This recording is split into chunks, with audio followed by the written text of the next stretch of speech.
그런데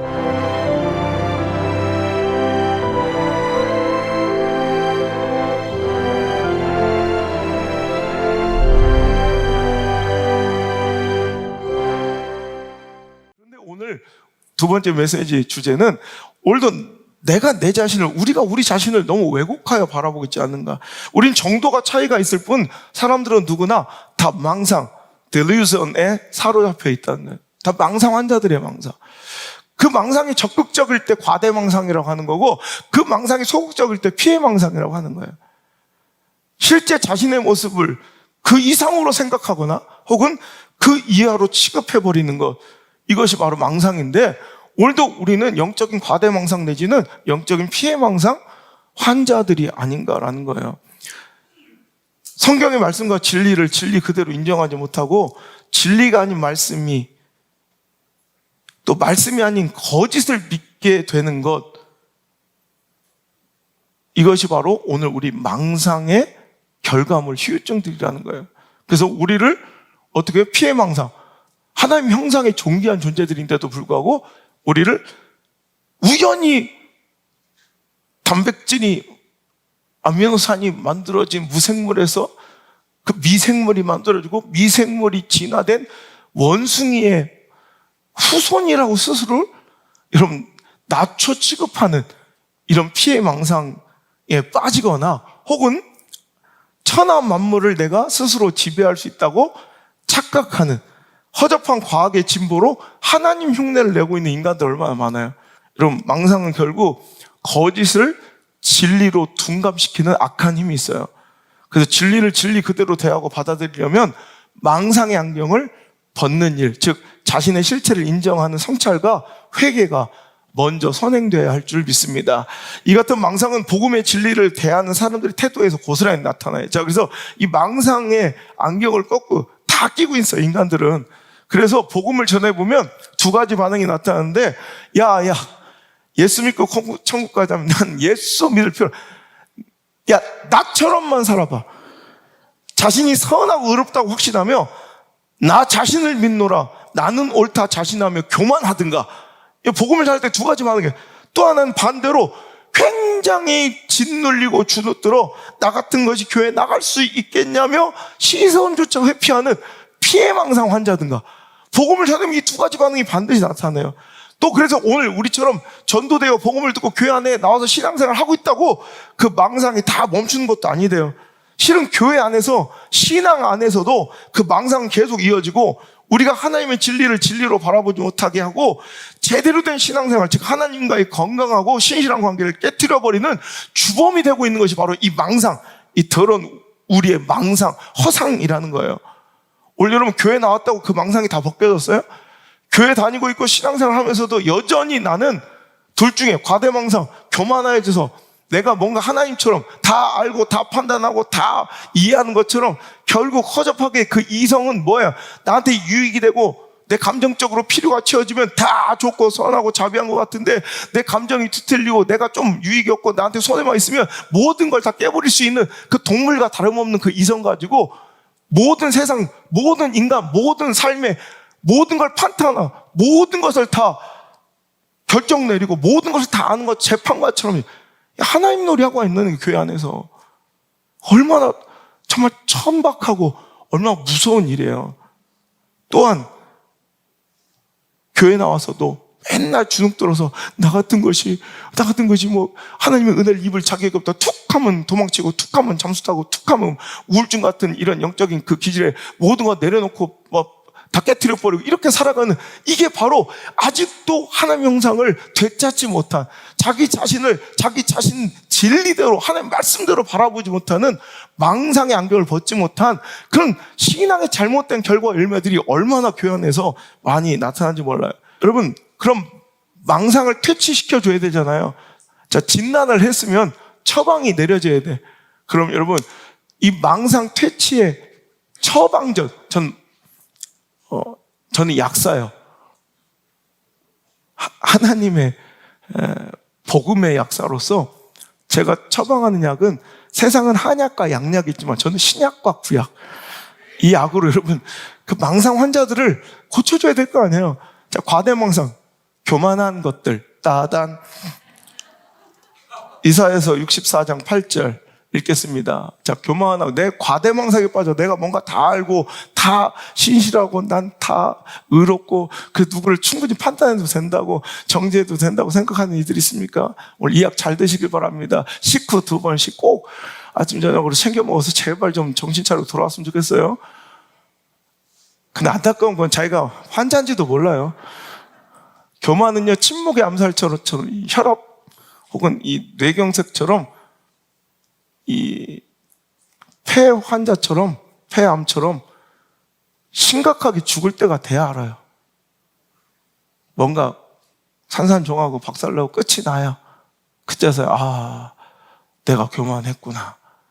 그러지 않았으면 좋겠어요. 자, 일단 의심스러우면 다 먹어. 일단 이거는 먹어도 별로 해가 안 돼, 부작용이 없는 약이니까 일단 먹어. 자, 이사야서 64장 8절 시작. 그러나 여호와여, 이제 주는 우리 아버지시니다. 우리는 진흙이요 주는 토기장이시니 우리는 다 주의 손으로 지으신 것이니라. 아멘. 내가 하나님입니까? 여러분이 재판관입니까?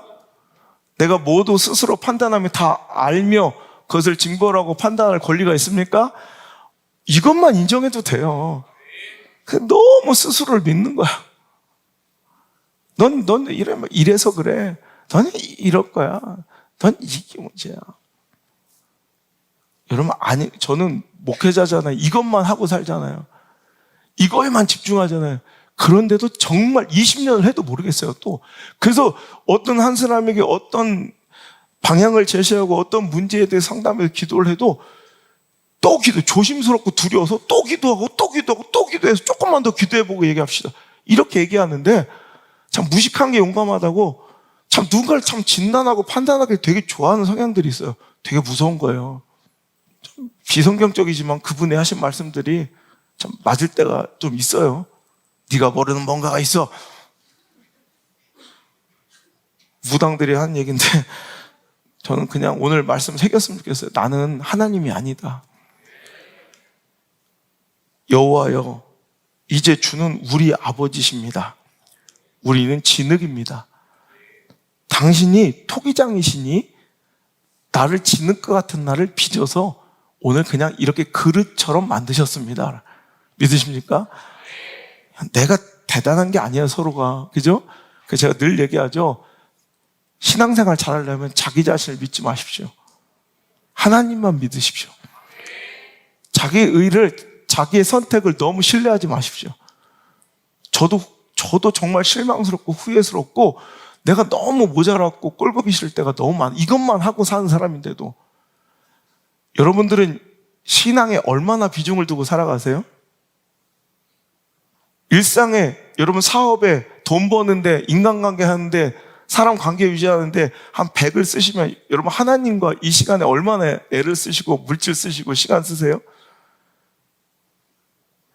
아마 여기 계신 분 다 1년 동안 여기 우리 교회 다 한 감사한 거 합쳐도 저만큼 할까요? 선교 해봐 저만큼 할까요? 전 여기다 모든 걸 몰입하고 살아가는데도 부끄럽게 짝이 없고 내가 모르는 수많은 것들이 있고 이해하지 못하는 영역이 있어요. 너무 쉽게 사람과 믿음을, 그 사람들의 인생을 쉽게 판단하고 결론 내리지 맙시다. 우리는 진흙일 뿐이니까. 그분이 나를 오늘 그렇게 그냥 그나마 그분의 형상 닮아 사람답게, 그나마 주의종답게, 그나마 그리스도인답게, 그나마 교회답게 만들어 주신 거지 우리가 별반 잘나고 똑똑한 건 아닌 거 여러분 인정하시길 바라요. 고린도후서 4장 6절 10절까지 한번 읽어볼게요. 시작. 어두운데 말씀하셨던 그 하나님께서 예수 그리스도의 얼굴이 있는 하나님의 영광을 아는 빛을 우리 마음에 비추셨느니라. 우리가 이 보배를 질그릇에 가졌으니 이는 심히 큰 능력은 하나님께 있고 우리에게 있지 아니함을 알게 하려 함이라. 자, 여기까지 먼저 잠깐 스톱하고 뒤에는 자, 빛이시라 하죠. 빛이 있으라 명령하고 빛을 만드셨던 그분이 하나님의 영광과 그 형상을 우리 안에 두신 거예요. 이게 감사한 거죠. 우리가 원래 그럴 만한 자격과 의로움이 있어서가 아니라 하나님 그리 해주셨어요. 그리고 나서 우리가 정말 축복은 뭐냐면 이 보배를 질그릇에 가진 거예요. 이는 힘이 큰 능력은 하나님께 있지 우리에게 있지 않은 거예요.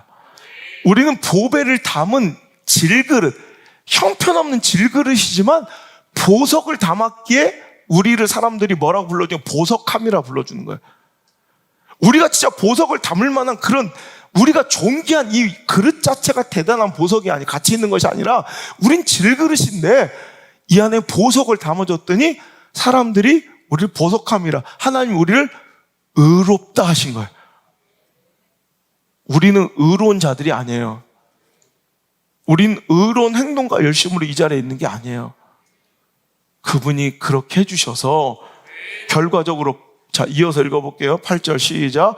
우리가 사방으로 우겨싸움을 당하여도 쌓이지 아니하며 답답한 일을 당하여도 낙심하지 아니하며 박해를 받아도 버림받지 아니하며 거꾸로 뛰름을 당하여도 망하지 아니하고 우리가 항상 예수의 죽음을 몸에 짊어짐은 예수의 생명이 또한 우리 몸에 나타나게 하려 함이라. 아멘. 진흙이 강한 것이 아니죠.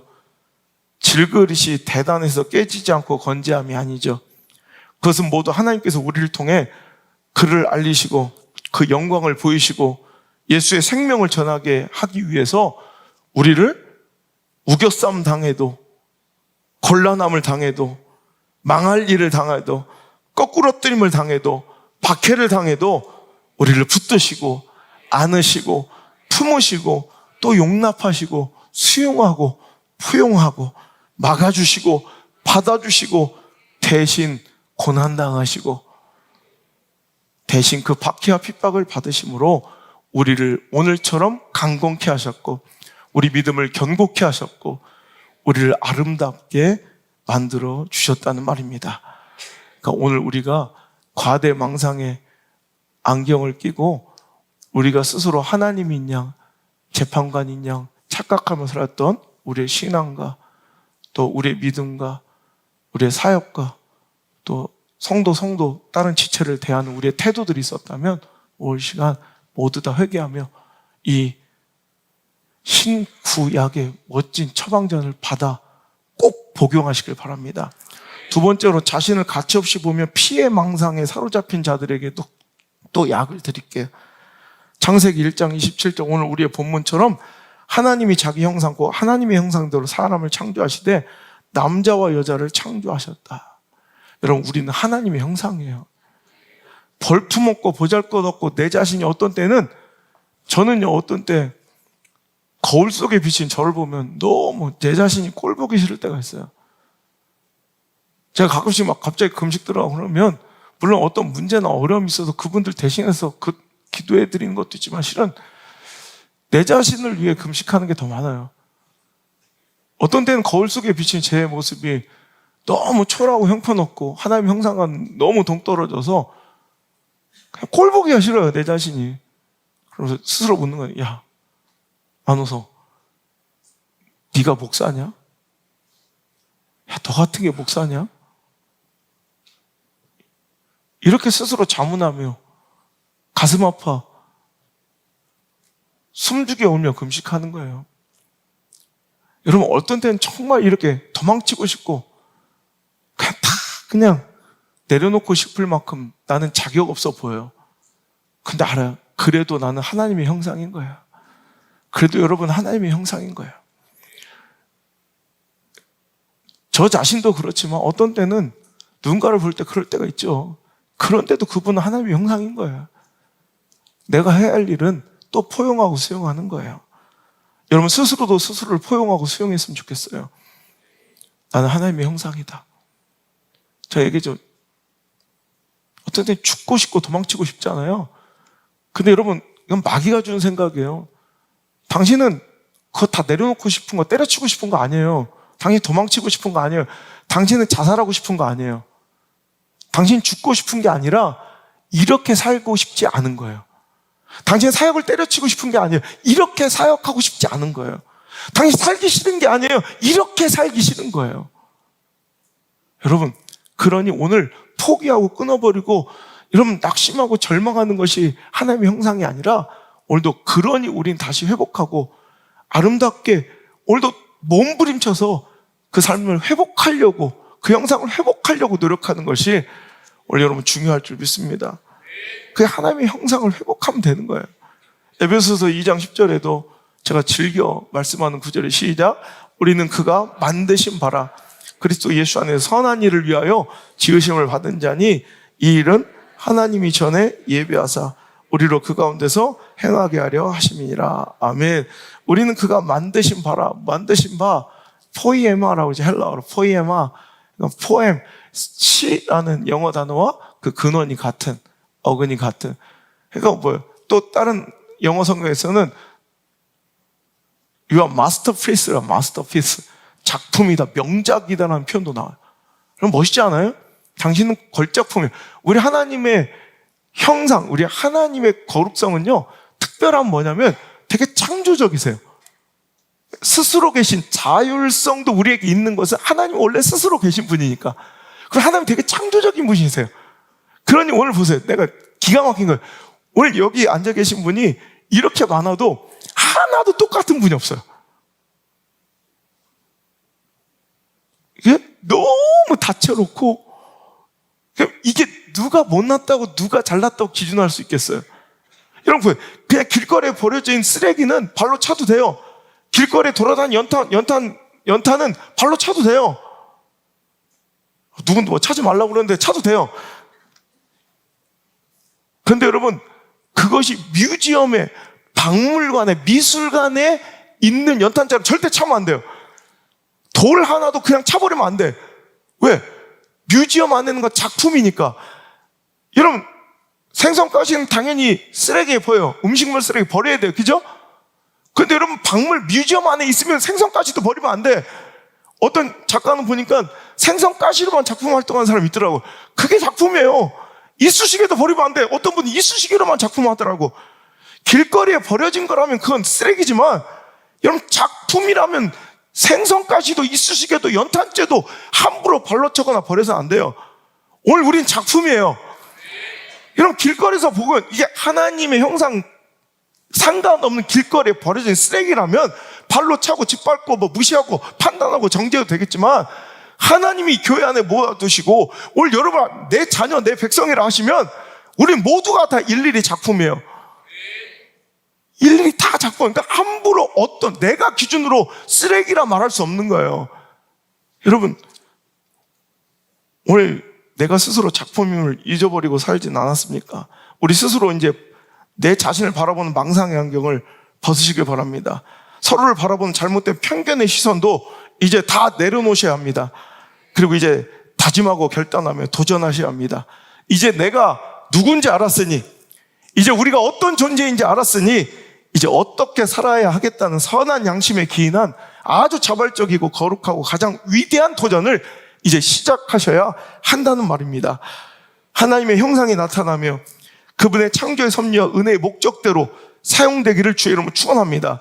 우리는 그의 만드신 작품, 우리는 그의 작품이라 그리스도 예수 안에 선한 일을 위하여 지으심을 받은 자다. 오늘 우리는 하나님의 형상을, 오늘 형상을 입은 어떤 대리자, 대표성도 되지만 오늘도 우리는 또 반영물이기도 하지만 그 선한 목적을 위해서 하나님께 지으신 바 된 분명한 목적을 갖고 사명을 갖고 소명을 갖고 살아가는, 누구나 저마다 하나님의 목적이 다 있는 소중한 인생들이에요. 세상에선 가치없다고 손가락 찰지라도 하나님은 자기의 예수 안에서 선한 일을 위하여 분명히 우리를 지신 작품이라고 에베소서 2장 10절 말씀하고 계시잖아요. 그 목적을 찾아서 자발적이고 누가 막 시켜서 억지로 떠밀려서가 아니라 그 멋진 하나님의 부르심의 목적대로 이 세대를 본받지 않고 하나님 기뻐하시고 선한 일을 찾아 자발적으로 창조적으로 거룩하게 선하게 그 일을 추구해가는 거, 그 멋진 하나님 형상을 회복하는 저와 여러분, 우리 한 해의 마무리가 되기를 주의 이름으로 축복합니다. 과대 망상 속에 교만에 빠지지도 아니해야 하며 피해 망상으로 우울감과 패배의식, 낮은 자존감으로 살아서도 안 될 것입니다. 우리는 하나님 형상이기 때문에 목사는 목사답게, 사역자는 사역자답게 소임을 다하여, 장로는 장로답게, 권사는 권사답게, 집사는 집사답게, 성도는 성도답게, 교사는 교사답게. 여러분, 이렇게 살아가는 멋진, 여러분, 우리 인생을, 여러분, 다시 한번 회복될 하나님의 형상을 꿈꾸는 한 해의 마무리가 되고 또 다른 새해 소망이 되기를 간절히 축복하는 마음에, 여러분, 안 먹힐 줄 알았지만, 별로 안 좋아할 줄 알았지만, 이 설교를 꼭 하고 싶었어요. 여러분, 오늘 이 자리에 모인 모든 여러분들 마음 모아 소리 높여 저를 먼저 좀 축복해 주시길 바랍니다. 목사님, 꼴값 좀 하세요. 자, 시작. 그리고 또 한번 축복해 주세요. 목사님 참 꼴값 하시네요. 시작. 왜 이렇게 기분이 안 좋지? 어감은 좀 그렇지만, 이거보다 더 귀한 축복이 어디 있어요?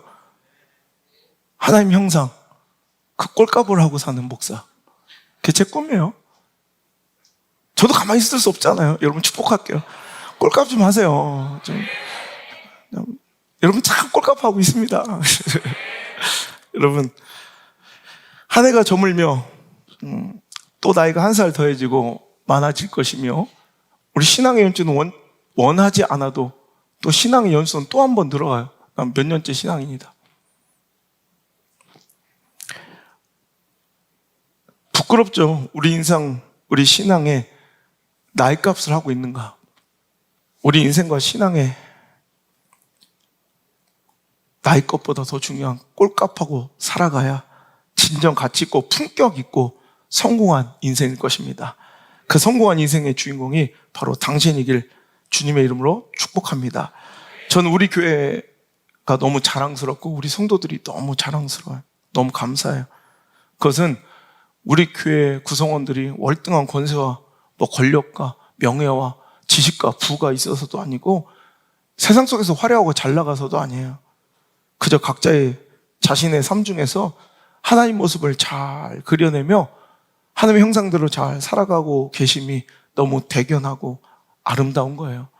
또 반대로 그렇게 살지 못하는 분들을 보면 참 너무나도 안타깝고 서글프기 그지없고요.